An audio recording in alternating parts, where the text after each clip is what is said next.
Hello guys, welcome back to my YouTube channel. So guys, in this video I'm going to show you how to remove restrictions on Instagram in iPhone. So guys, if your Instagram account has been restricted due to any violation of community guidelines, and then I'll help you how to remove this restriction. So let's start without wasting any time.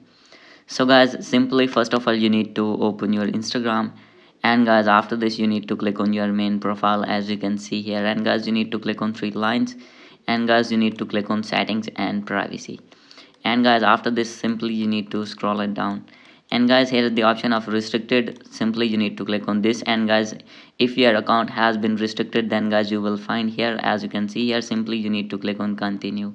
And guys after this, if you have restricted anyone then guys you will find here, and guys if your account was restricted then guys you will find in this tab in this restricted. And guys another is you need to open your account status, and guys you will find any kind of restriction here as you can see.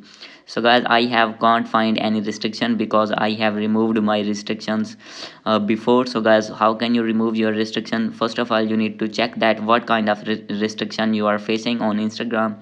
So guys if you have violate any community guidelines of Instagram on any post, then guys simply first of all you need to remove your post, and guys after removing your post then guys you need to go back and guys click on help button, and guys you need to click on report a problem, and guys simply you need to click on this one, and guys click on this, and guys here you need to write that you have not violate any community guidelines of Instagram on any post. I have deleted post that violate community guidelines. So guys you need to write, you need to apologize to Instagram and say sorry for this mistake, and guys here you need to add your email address and username as well, and guys simply you need to send your problem, and within few minutes your restriction will be removed. Hope you like this video. If you like this video please do subscribe, comment and share. Thank you.